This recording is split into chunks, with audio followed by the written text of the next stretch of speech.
जानिए हर सच की कहानी दिनेश ठक्कर की जुबान आपके अपने नेशनल न्यूज इंडिया पर। कल दिनांक 17 जून 2026 को संत आसाराम जी बापू आरोग्यम हॉस्पिटल जोधपुर से रूटीन चेकअप के लिए कल जोधपुर एम्स हॉस्पिटल में आए थे।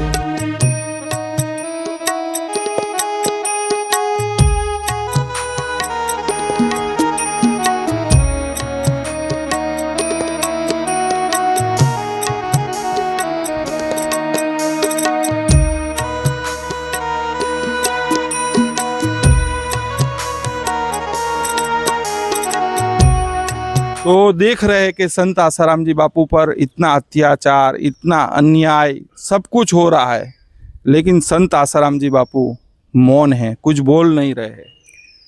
देखो, महापुरुष जो हैं वो अपनी स्थिति में होते हैं। शरीर जो होता है प्रकृति में होता है, और प्रकृति में शरीर हुआ है तो प्रकृति की व्यवस्थाएं शरीर की प्रकृति से चलती हैं। उसमें सुख दुख, अच्छा बुरा, बीमारी सब कुछ होता है, और ये शरीर में हो रहा है। और ऐसा नहीं कि महापुरुष को पीड़ा नहीं होती है। सामान्य आदमी को पीड़ा होती, महापुरुष को पीड़ा नहीं होती, ऐसा नहीं है। चाहे महापुरुष हो चाहे सामान्य व्यक्ति हो, पीड़ा दोनों को बराबर होती है, क्योंकि ये प्रकृति में स्थिति है। और दोनों में अंतर ये होता है कि महापुरुष अपनी स्थिति में जागृत होता है, उसको पता होता है ये सब क्रियाएं प्रकृति के अंदर हो रही हैं, ये शरीर की हैं। और अज्ञानी क्या है, वो शरीर को ही मैं मान लेता है, वो जानता है कि शरीर ही सब कुछ है, इसलिए वो ज़्यादा दुखी होता है। और महापुरुष अपनी समता की स्थिति में रहते हैं, इसलिए उनको दुख कम होता है। पीड़ा तो होती है। रही बात अब बाकी स्थितियाँ जो कोर्ट की चल रही हैं, उसमें तो अब अगली जब कार्रवाई होगी उसमें एप्लीकेशन भी लगेगी, जमानत के लिए भी अर्जी लगाई जाएगी, और वो जमानत इलाज के लिए मिलेगी भी, मुझे पूरी उम्मीद है। लेकिन ये जो एक साल ऊपर संत आसाराम जी बापू मेडिकल ग्राउंड पर जमानत पर बाहर रहे, लेकिन कहीं पर भी ये नहीं सुनने को मिला कि संत आसाराम जी बापू ने कहीं पर भी, जिन लोगों ने इतना सताया, इतना आरोप लगाए, 2 कोर्ट से आजीवन कारावास की सजा तक हो गई, लेकिन बापू उन लोगों के बारे में कुछ भी अभी तक बोले नहीं। देखो, हमने कहा था महापुरुष कभी, क्योंकि वो सब में अपना आपा देखता है, अच्छे बुरे सब में अपना आपा देखा। भगवान एक बताए, सूरज कभी किसी को कहता है कि हम इसको रोशनी देंगे, इसको नहीं देंगे, कहीं बोलता है? नहीं बोलता है। वायु कहती है कि हम इनको, ये गलत आदमी है, इनको हम वायु देंगे, इनको नहीं देंगे। ये इनको जल, कभी नदी कहती है कि इसमें शेर को पानी नहीं पीने देंगे, गाय को पानी पीने में देंगे। हम एक हर सामान्य बात पूछना चाहता हूँ, जब प्रकृति किसी के साथ अन्याय नहीं करती है, दुष्ट से दुष्ट, पापी से पापी भी व्यक्ति होता है, उसको भी सूर्य अपनी रोशनी देता है, वायु अपनी हवा देती है, समझे नहीं? और पृथ्वी भी मना नहीं करती कि हम रहने के लिए नहीं देंगे।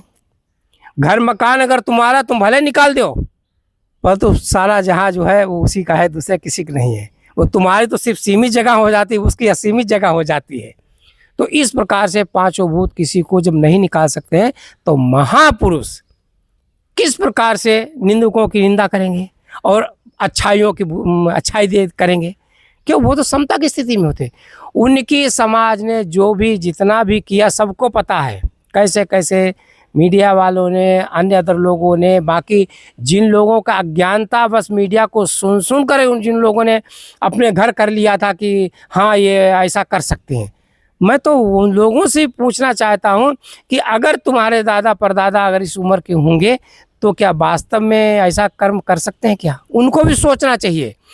तो इसलिए महापुरुष कभी किसी के साथ अन्याय नहीं करते हैं, कभी किसी को बुरा नहीं बोलते हैं, कभी किसी के साथ किसी प्रकार से दुर्व्यवहार नहीं रखते। उनके मन के अंदर एक ही भावना होती, सबका कल्याण, सबका उद्धार, क्योंकि वो सबको अपना स्वरूप ही देखते हैं।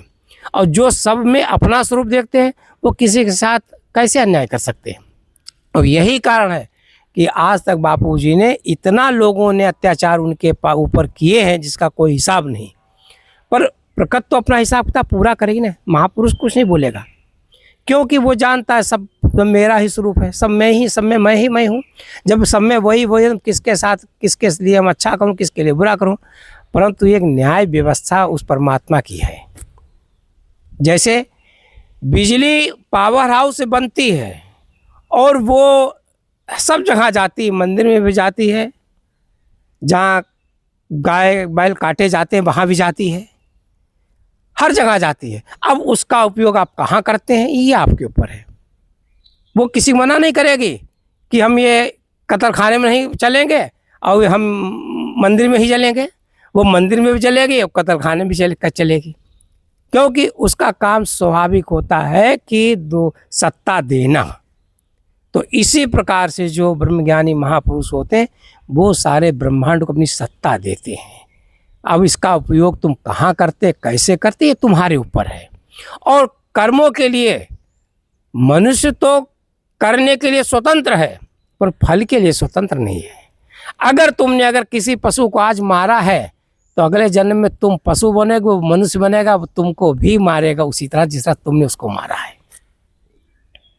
और इधर मंदिर में अगर निष्काम भाव से तुमने ईश्वर की भक्ति आराधना की है तो अगले जन्म में तुम्हारी भक्ति और बढ़ी और बढ़ने धीरे धीरे बढ़ करके तुमको मुक्ति की मार्ग पर ले जाएगी। ये दोनों के नियम अपने अपने हैं। जैसे क्या है, हीटर क्या पानी को गर्म कर देता है और गीजर पानी को ठंडा करता है। फ्रिज जो है पानी को ठंडा करता है और हीटर गर्म करता है, पर दोनों में सत्ता एक होती है। इसी प्रकार से ब्रह्मज्ञानी की सत्ता एक की एक होती है। इसीलिए बापूजी किसी के प्रति न उनका राग है, न उनका द्वेष है, न किसी से वैर है, कुछ नहीं है, क्योंकि सब में वो अपना ही स्वरूप देख रहे हैं। परंतु ये संसार है ना, ये उसको समझ नहीं पाता है। जब महापुरुष धरती से जब जाते हैं तब उनकी पूजा करते, उनकी मंदिर बनाते हैं, परंतु जब धरती पर होते हैं तब उनके साथ अत्याचार करते हैं। और ऐसे अत्याचार करने वाले किन किन नरकों में जाते हैं, क्या क्या दशा होती, उनका तो मतलब नामो निशान भी नहीं रहता है। और महापुरुष की गाथाएं आज भी सदा से गाई जा रही, सदा गाई जाएंगी और गाई जा रही हैं। क्योंकि भले नानक जी के शिष्य उसमें जितने भी थे, इतना सब कुछ होने के बावजूद भी नानक जी के शिष्यों ने उनकी वाणी को उस समय भी कायम रखा और आज भी कायम है। आज भी वहाँ पवित्रता है, आज भी वो ग्रंथ गाए जाते हैं, उस मार्ग पर चलने वाले लोग चल रहे हैं। इसी तरह से कबीरदास जी को ले लीजिए, उनका भी यही है। आज उनकी स्कूलों में पढ़ाई जाती हैं, उस समय लोग क्या क्या उनके साथ व्यवहार करते थे ये तो आप उनकी शास्त्रों में पढ़ो जाकर। कबीरदास के साथ में लोगों ने क्या क्या किया, महावीर के साथ में क्या क्या नहीं किया। चलो भगवान राम और कृष्ण के साथ तो दुनिया जानती है कि मतलब उन्होंने महाभारत के उन्होंने रावण को मारा था, परंतु महापुरुष की गाथाएं अगर देखो तो महापुरुष में पूरे जीवन भर जितने भी हुए हैं और इस समय हैं और आने वाले समय में जो होंगे, ये संसार तो उनके साथ वही व्यवहार करेगा जो आज कर रहा है। परिवर्तन क्या होता है, इतिहास लिखा जाता उनका है। गलत काम करने वालों का इतिहास नहीं होता है, इतिहास सदा महापुरुषों का होता है। और वही इतिहास महापुरुषों का समाज को दिया जाता है, जिससे भविष्य में आने वाले संसार की पीढ़ियां जो हैं जिनका उद्धार और कल्याण हो सके। भगवान तो काकभूषुंडी ने 11 बार राम को आते देखा है और 16 बार कृष्ण को आते देखा है। 11 बार रामायण देखी, 16 बार महाभारत देखी काकभूषुंडी जी ने। ये मैं अपनी तरफ से नहीं बोला, शास्त्र की बात है, आप पढ़िए जा करके, देखिए जा करके। परंतु काकभूषुंडी तो अपनी स्थिति में थे ना। तो ये बात जब सामने आती तो यही होता है कि भगवान महापुरुष जो है धरती पर सिर्फ अपनी लीलाएं करता और करके चला जाता। वो लीलाएं क्यों करता, क्यों जाता है, उसका सीधा सीधा कारण ये होता है कि उनका अनुसरण करने वाली आने वाली पीढ़ियां अनुसरण करके अपना उद्धार, अपना कल्याण कर लें। और जो अपना उद्धार, अपना कल्याण नहीं करते हैं, वो 84 चक्कर में घूमते रहते हैं। सीधी बात है। तो इसलिए जब जब ईश्वर किसी न किसी रूप में आता है, वो चाहे महापुरुष के रूप में हो, अब महापुरुष के रूप में सब आते हैं, जितने आते हैं वो तो भगवान तो बात को कहलाते हैं, क्योंकि कार्य उनके होते हैं, जो कार्य होते हैं उन कार्यों की वजह से वो भगवान बन के पूजे जाते हैं। परंतु इस प्रकृति में तो शरीर जो धारण करने वाला है, चाहे भगवान हो या कोई भी व्यक्ति हो, वो प्रकृति में जब आता है तो मनुष्य रूप में काम करेगा, तो प्रकृति में ही सारी क्रियाएं कलापें उसकी होती हैं। प्रकृति की तरह ही इसे मान मर्यादाएं उसको धारण करनी पड़ती हैं। राम ने कभी नहीं कहा मैं राम भगवान राम हूँ। सारी मानवीय लीलाएं करते हुए अंत समय तक कितनी पीड़ाएं झेलनी, जिसका कोई हिसाब है आज का मनुष्य का झेल सकता है? जब सीता जी अगर चली गई थी तो अपने आप ही पलंग पर नहीं लेटते, जमीन में ही लेटते थे। जब कंदमूल फल अगर सीता जी वहाँ खाती थी ऋषि मुनि के आश्रम में, तो भगवान राम भी कंदमूल फल खा करके अपना जीवन निर्वाह करते थे। ये आप उठा के शास्त्रों को देखो, जा करके समझो, जा करके मतलब कहाँ कहाँ किस किस प्रकार से तब आज जाकर भगवान बन के पूजे जा रहे हैं। ऐसे नहीं पूजे जा रहे हैं। अगर वो साधारण राजा बन के रहे होते तो क्या समाज आज उनको पूजता, आज उनको जानता? कोई नहीं जानता। इसीलिए कृष्ण का भी आप उदाहरण देख लीजिए, पूरे बचपने से लेकर अंत समय तक संघर्ष ही उन्होंने झेला है। आज वो भगवान कहलाने लगे हैं, क्योंकि उन्होंने एक समाज को वो चीज दे दी है जिसे आने वाली पीढ़ियां जिनका कल्याण हो। और यही महापुरुष जो है जब जब धरती पर आते हैं तो यही करते हैं, अपना कष्ट सह करके समाज को कुछ कुछ दे के ही जाते हैं। और दे इसलिए जाते हैं, भाई 10 में से अगर 2 लड़के 10 किसी 10 बच्चे हैं, 2 बच्चे भी अगर लायक निकल गए तो वो भी उन 8 को भी कल्याण कर देते हैं, नालायकों का भी कल्याण कर देते हैं। और जब 10 में 10 नालायक निकल जाएंगे तो कौन किसका कल्याण करेगा?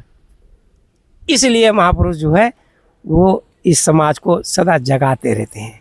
आप इतिहास में देखो जाकर कितने कितने संत हुए हैं, कहाँ कहाँ हुए हैं। नामदेव का क्या लोगों ने शुरू से बचपने से लेकर के अंत समय तक कम पीड़ाएं दी क्या? समाज ने दी, शुरू नहीं दी। आज नामदेव की किताब पढ़ी जाती है, आज नामदेव को पूजा जाता है, आज नामदेव के लिए जो उनके बोले हुए वाक्यों को अनुसरण करके जीव मुक्त हो जाता है। ये उपनिषद जो लिखे गए हैं ऐसे नहीं लिखे गए, ये सब महापुरुष के वाक्य अपनी पीड़ा झेल करके और समाज को देते हैं। वही चीज बापू ने जीवन भर अपनी पीड़ा को झेल करके इस समाज को जो दिया है, उसके आने वाली जो भविष्य है बड़ा उज्जवल लोगों का होगा। और कल को यही संत आसाराम जी बापू को लोग घर में मूर्ति बना करके भगवान मान करके पूजेंगे, जो आज उनके साथ दुर्व्यवहार करते हैं। जानिए हर सच की कहानी दिनेश ठक्कर की जुबान, आपके अपने नेशनल न्यूज